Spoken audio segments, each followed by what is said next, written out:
नमस्कार। 2030 का भारत देख रहे हैं आप। 2030 के भारत में हम लगातार 3 मुद्दों को लेकर बात करते आ रहे हैं, गरीबी, भुखमरी और शिक्षा।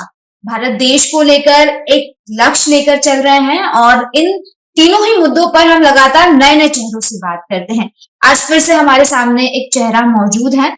उनके बारे में मैं आपको बता दूं, हमारे साथ बिहार के आमोर से member of legislative assembly Akhtarul Iman ji मौजूद हैं और साथ ही साथ एआईएमआईएम पार्टी के बिहार के स्टेट प्रेसिडेंट भी है। सर, सबसे पहले तो आपका बहुत बहुत स्वागत है 2030 के भारत के इस खास कार्यक्रम में। उनका बहुत बहुत शुक्रिया जी। तो सर, जिस तरह से हम 2030 के भारत की बात कर रहे हैं, एक लक्ष्य मिला है भारत देश को कि 2030 तक भारत देश की तस्वीर बदलती हुई दिखाई देनी चाहिए। ऐसा लक्ष्य मिला है कि गरीबी शून्य होनी चाहिए, भुखमरी शून्य होनी चाहिए, शिक्षा का स्तर बेहतर होना चाहिए। मैं आपसे जानना चाहती हूँ कि आपके नजरिए में आप 2030 की तस्वीर कैसी देखते हैं, अगर हम आज की स्थिति की बात करें और इन तीनों पैमानों पर देखें तो? देखिए, गरीबी, भुखमरी और शिक्षा पर बात करने के लिए आप अगर संजीदा हैं जी। तो यकीनन है कि 2030 का जो भारत, मेरे सपनों का भारत है, वो बहुत ही सुंदर होना चाहिए और हमारी कल्पनाओं से भी बेहतर होना चाहिए कि आपस में मोहब्बत हो, विकास हो, दुनिया के दूसरे देशों से हम आगे बढ़कर साइंस में, टेक्नोलॉजी में, डिफेंस में, एजुकेशन में, हेल्थ में, तमाम तर जो पैरामीटर्स हैं मौजूदा वक्त मॉडर्न एरा में जो विकास के उसको हम हासिल करें। और लेकिन जरूरत इस बात की है कि एक आदमी आगे कितनी मंजिल तय कर सकता है, तो उसके पीछे की रफ्तार को भी देखनी पड़ेगी कि कल वो कितनी दूर चल सका है। जो कल और परसों यस्टरडे उसकी क्या स्पीड रही है, टुमारो को हम उसी से अंदाजा कर सकते हैं। आप देखेंगे कि इस देश में हर कोई चाहता है अंग्रेजों से लड़ाई लड़ी, हमारे पूर्वजों ने बलिदान दी, गर्दनें कटाई किस लिए? देश अपना होगा, कोई लुटेरा नहीं आएगा, देश की संपत्ति कोई बाहर नहीं लेकर जाएगा, हम हमें आपस में कोई नहीं लड़ाएगा, हम आपस में हिंदू, मुस्लिम, सिख, ईसाई, अगड़े पिछड़े एक माँ के संतान की तरह मिलकर रहेंगे। लेकिन क्या इन कल्पनाओं को हम पूरा कर पाए हैं? हमारे देशभक्तों ने जो बलिदान दी, जो कुर्बानियां दी, माए अपने बेटों को खो दी, पत्नियों का सुहाग गुजर गया, बच्चे यतीम हो गए, और इतनी बड़ी कुर्बानी के बाद क्या हम इस टारगेट को अचीव कर सके हैं?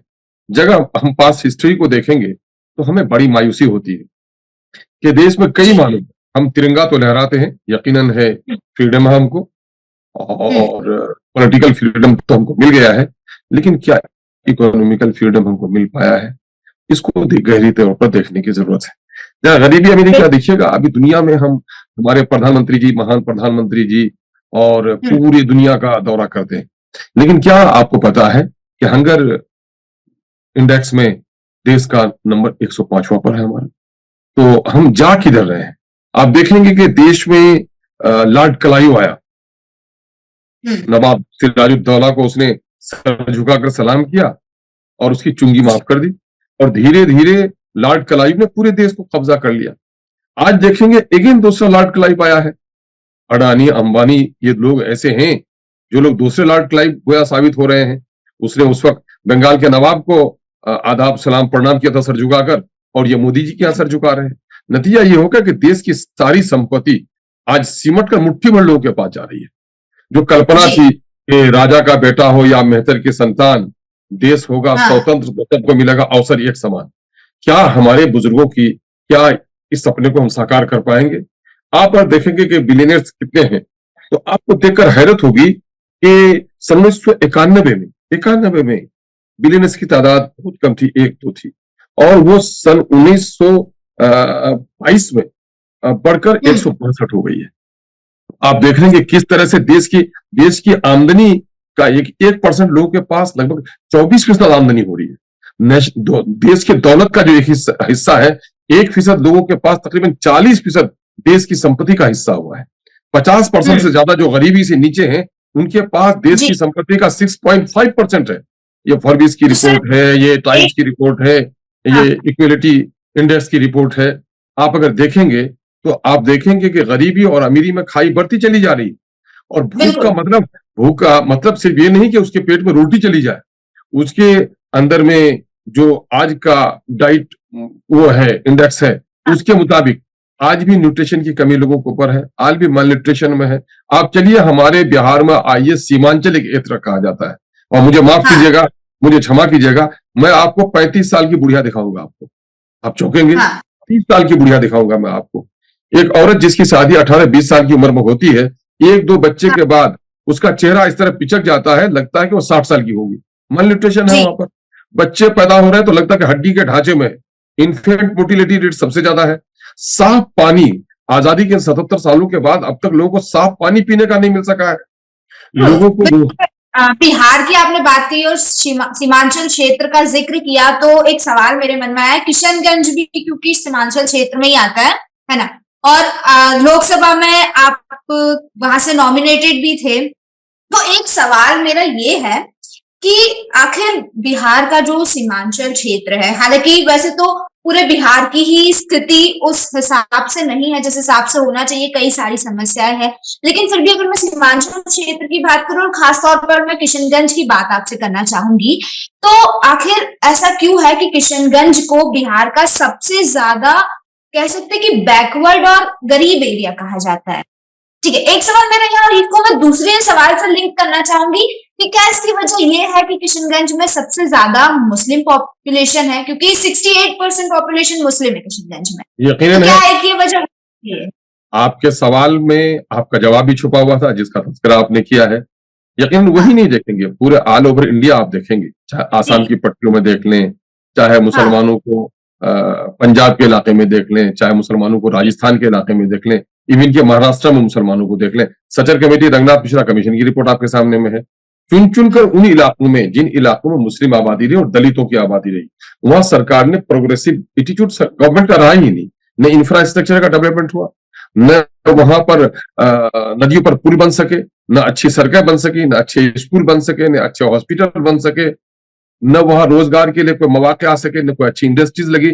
आप देखेंगे कि खासकर मुस्लिम और दलित क्षेत्रों में पढ़ाई के लिए, अगर अच्छी पढ़ाई, क्वालिटी एजुकेशन चाहिए तो प्लान करनी पड़ेगी, अगर अच्छा रोजगार चाहिए तो प्लान करना पड़ेगा, इवन कि आप बीमार भी हैं तो अच्छे ट्रीटमेंट के लिए भी आपको प्लान करना पड़ेगा।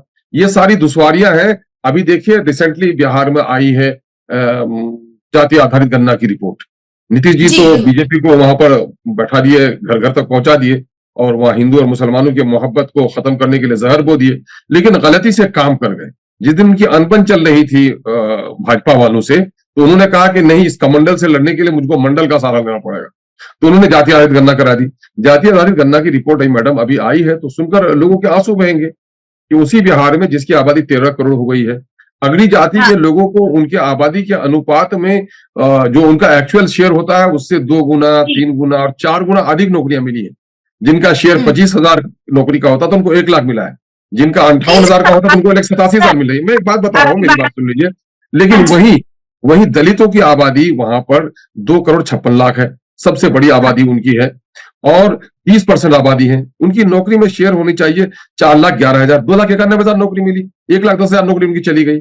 माइनॉरिटी का, मुस्लिम माइनॉरिटी का की आबादी वहां पर 2 करोड़ 31 लाख है, यानी कि 18% है। नौकरियों में हिस्सेदारी उनकी होती है 3,68,000, सिर्फ उनको 1,73,000 नौकरी मिली और लगभग 1,95,000 नौकरी उनकी चली गई। जिनकी 1,95,000 नौकरी चली जाएगी 3,68,000 में, गोया 40% नौकरी उनको मिल पाई और लोगों को 3 गुना 4 गुना मिल पाई। तो क्या आप इक्वलिटी इसको कहेंगे? क्या बराबरी कहेंगे? क्या समानता कहेंगे? देश की आजादी का मूल मंत्र तो यही था कि देश में समानता होगी, गरीबी और अमीरी की दूरियां खत्म की जाएंगी, हिंदू और मुसलमानों में प्रेम होगा। हर तरफ आप देख रहे हैं कि हर तरफ लॉ एंड ऑर्डर का फेलियर है। मजहबी जुनून के जरिए से यहां पर सत्ता पर विराजमान लोग हो रहे हैं। एजुकेशन का मामला हो, या भुखमरी का मामला हो, या गरीबी से निजात का मामला हो, मैं एक बात साफ कहता हूं, जिस मुल्क जी, में अमन होगा, शांति होगी, पीस होगा, वहीं पर विकास हो सकता है। लेकिन पीस मेंटेन नहीं हो सकता है जब तक कि वहां का जुडिशियल सिस्टम, वहां इंसाफ नहीं हो, न्याय जब तक नहीं होगा। जहां पर न्याय होगा वहीं पर शांति का वृक्ष उगेगा और वहीं पर विकास के फूल खिलेंगे। जिस देश में शांति नहीं होगी, वहां न बाहर से लोग आएंगे, इन्वेस्टर्स क्यों आएंगे, विदेश के इन्वेस्टर्स क्यों आएंगे आपके यहाँ, आप आगे क्यों बढ़ेंगे? बिल्कुल, हर जगह मंदिर और मस्जिद का झगड़ा है।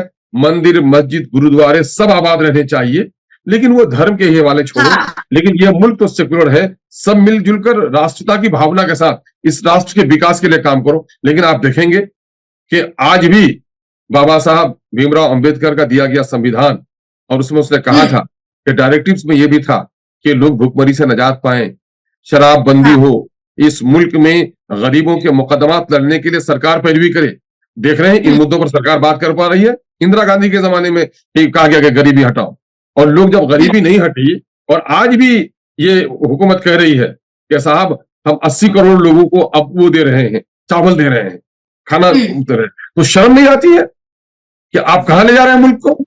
मुल्क को ले जा कहां रहे हैं? मुल्क में यकीनन है साइंस की का, टेक्नोलॉजी का, इंडस्ट्रीज का डेवलपमेंट विकास हुआ है, लेकिन इस विकास की आमदनी का बड़ा हिस्सा जो सामंतवाद हैं, जो फ्यूडल्स हैं, जो एरिस्टोक्रेट हैं, जो सरमायादार हैं, कैपिटलिस्ट हैं, उनके पास जा चुका है। गरीबों की हालत अत्यंत दयनीय हो गई है। इसलिए हम कैसे कल्पना कर सकते हैं? हम तो चाहते हैं कि 2030 में आप देखना चाहते हैं भारत को एक सुंदर, मैं तो चाहता हूं कल मेरा भारत अच्छा बन जाए। सिर्फ जरूरत इस बात की है। समस्या एक बड़ी यही है ना कि चाहते हर कोई है कि भारत देश बहुत विकास करे, भारत बहुत अच्छा बन जाए, लेकिन सिर्फ चाहने से तो ये चीजें होगी नहीं। ठीक है, हमें बदलाव देखने को मिलता ही नहीं। माना कि ग्रॉस डोमेस्टिक जो जीडीपी हम देखेंगे तो उसमें माना कि भारत की जीडीपी बढ़ रही है, भारत की इकोनॉमिक ग्रोथ हो रही है, लेकिन अगर मैं गरीबी की बात करूं, भुखमरी की बात करूं, शिक्षा की बात करूं, तो 75 साल हो गए आजादी को। जब कांग्रेस की सरकार थी तभी भी वही हालत है, बीजेपी की सरकार है तभी भी वही हालत है, और तमाम पार्टियां आई, सरकारें बदलती रही, लेकिन हालात नहीं बदले। तो सबसे बड़ा सवाल तो ये कि आखिर हालात बदलेंगे कैसे? क्योंकि सिर्फ चाहने से नहीं हालात बदलेंगे ना। यकीनन अक्सर मैं एक जुमला पब्लिक डोमेन में कहता हूं कि तमन्नाओं से तकदीर नहीं बदलती, और मातम करने से मुसीबतें नहीं चलती। मंजिल तय करने के लिए गाड़ी किधर को जाएगी ड्राइवर तय करेगा, है ना? और अगर पैसेंजर सही है और ड्राइवर गलत रुख पे जा रहा है तो उसको रोक पाएगा, और पैसेंजर्स में अगर सख्ती नहीं है तो फिर गाड़ी गलत रास्ते पे चली जाएगी। आप कहते हैं एक नागरिक होने की हैसियत से हमारी और आपकी कल्पना होगी और हमारा अपने तौर पर सहयोग होगा कि मेरे देश अच्छाई की तरफ जाए, लेकिन इस देश को जो बर्बाद कर रहे मुट्ठी भर लोग, जो सत्ता को हासिल करने के लिए, कभी कभी तो ऐसा लगता है कि इस डेमोक्रेसी से शायद किंगशिप अच्छा था। हरचंद के हम उसको पसंद नहीं करते। एक ही परिवार की अभिलाषाओं की पूर्ति करनी पड़ती थी, वही शहजादा होता था, वही राजा होता था, वही राजकुमार एक ही खानदान में होता था, 10-20 फैमिली हो जाएगी। लेकिन आज तो हर कोई टॉप टू बॉटम, जिनको जनता का समर्थन मिला और कुर्सी मिली, तो वो देश को लूटने पर तैयार है। भारत को मां कहता है, और भारत के मां के संतानों से लड़ाई लड़ना, उनका शोषण करना। कौन देश को लूट रहा है बता सकते हैं? सत्ताधारी लोग, सत्ता में बैठे हुए लोग, कुर्सी में बैठे हुए लोग, जिनको भी कुर्सी मिली है, चाहे वो लोकतांत्रिक ढंग से सत्ता पर आए हो, चाहे अपनी सलाहियतों की बुनियाद पर एडमिनिस्ट्रेशन में उनका जॉब हुआ हो। आप नहीं देख रहे हैं, अभी तो 3 दिन पहले की बात है, मध्य प्रदेश में एक ही ठेकेदार के यहाँ 55 किलो सोने मिले। आप यही दौलत, ये जो धनपशु लोग हैं, ये जो धनपशु लोग हैं इस मुल्क में, मैं बहुत खेद के साथ मुझे कहता हूं कि भारत देश की आजादी से पहले हिंदू, मुस्लिम, सिख, ईसाई, अगड़े, पिछड़े, गोरे, काले सब लड़ रहे थे भारत के लिए। लेकिन जब भारत स्वतंत्र हो गया तो अब भारत के लिए नहीं लड़ रहे हैं लोग, अपने जात के लिए लड़ रहे हैं, अपनी बिरादरी के लिए लड़ रहे हैं, अपने स्वार्थ के लिए लड़ाई लड़ रहे हैं, अपने क्षेत्र के लड़ाई लड़ रहे हैं, और फिर धर्म के अंदर में अलग अलग जातियां अपने लिए लड़ रही हैं। ये भारत के साथ कहना पड़ रहा है, एक मैडम सुनिए, ये भारत सबका है, और खेद के साथ कहना पड़ रहा है कि भारत का कोई नहीं है ना? नतीजा हुआ कि हर कोई लूट रहा है, जिसको जहां मौका मिला। लेक ऑफ अपॉर्चुनिटीज कैरेक्टर, जिनको मौका नहीं मिला है वही साधु संत बना हुआ है, और जिनको भी लोगों ने सत्ता सौंपा है, सारे लोगों के बच्चे कहां गए, बैंक में पैसे किए होंगे। कल तक जो आदमी फुटपाथ पर था, महलों में रहने लगा है। समाज के लोगों को जगना पड़ेगा, और जो लोग समाज के लोगों का समर्थन लेकर कुर्सियों पर बैठते हैं, उनकी आमदनी पर पहल करनी पड़ेगी, और ऐसे लोगों को चौराहों पर फांसी देने का इंतजाम करना पड़ेगा, चाहे वो सत्ता में हो, चाहे वो एडमिनिस्ट्रेशन में हो।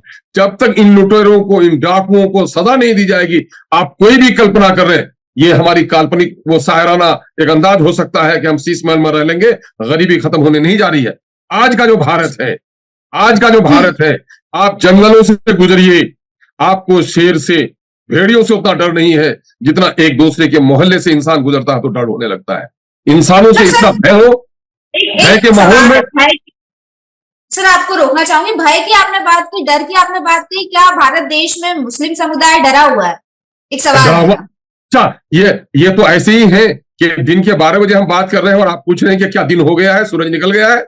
क्या आपको नहीं लगता कि दाढ़ियां नोची जा रही हैं? क्या आपको नहीं देख रहा कि टोपियां उछाली जा रही हैं?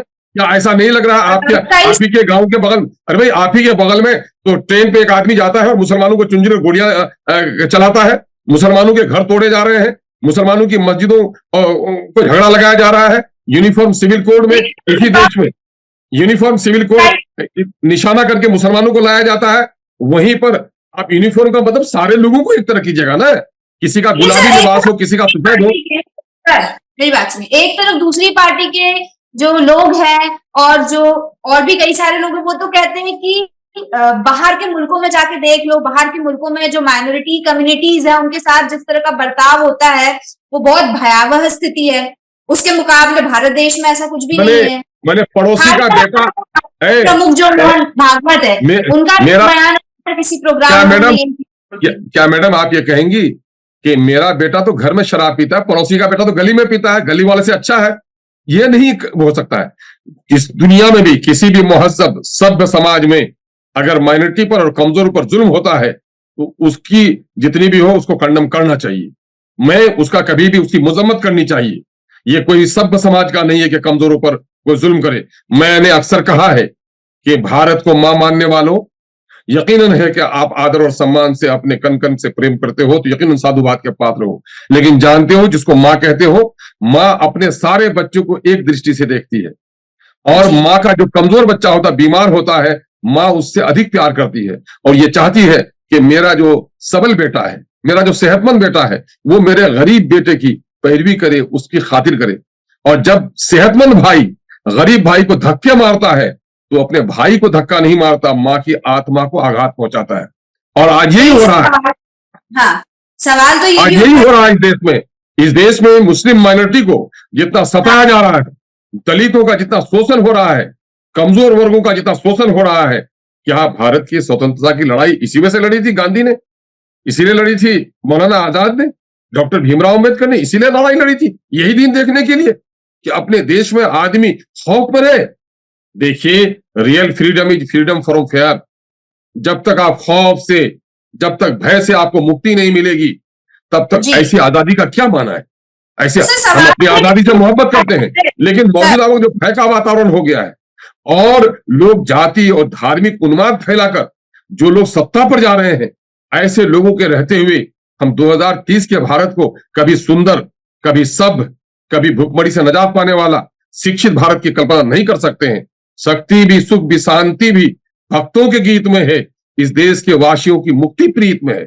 जब तक मोहब्बत की फजा नहीं होगी, जब तक शांति स्थापित नहीं होगी, तब तक, और ये शांति को स्थापित करने के लिए न्याय का बेदाग हो जाना बहुत जरूरी है। जब तक न्याय कठोर नहीं हो, आप देखेंगे, आप जाइए यहीं पर गल्फ में, आप जाइए कुछ हिस्सों में, मैं वो नहीं करता हूं, जहां पर कहा गया कि फौरन सजा देंगे आप सारे, उसके पास कुछ भी नहीं है, खनिज भी नहीं है, पेट्रोलियम का बहुत ज्यादा नहीं है यूएई के पास, लेकिन कंट्रोल है लॉ एंड ऑर्डर पर। वहां पर भी शराब बिकती है, जिसमें बिकता है, लेकिन मजाल है कि किसी को सड़क पे कोई गालियां दे दे। हम चाहते हैं कि मेरा देश उससे उत्तम बने।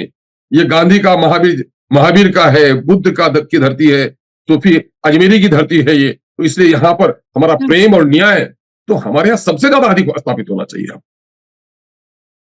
और इसकी न्याय को स्थापित किए बगैर 2030 क्या 2060 के भारत को भी हम अपने टारगेट को अचीव नहीं कर पाएंगे। जो गोल हमने तय किया है कि भूखमरी से और निरक्षरता से हम 2030 तक वो पा जाएंगे। इंदिरा गांधी के गए हुए आज तकरीबन 40 साल हो गए। उन्होंने कहा था गरीबी हटाओ, तो लोगों ने कहा कि गरीबी तो नहीं हटा सकी मैडम, गरीबों को आप हटा रही हैं। तो आज भी ये कल्पना है हमारी, जब तक शांति नहीं हो, न्याय नहीं हो, 2030 क्या हम इसको 2060 तक भी हम उस गोल को अचीव नहीं कर सकते हैं। हाँ, अगर न्याय स्थापित हो जाए तो 2030 नहीं मैडम, मैं तो कहूंगा कि 1-2 सालों के अंदर में भारत बहुत आगे बढ़ जाए।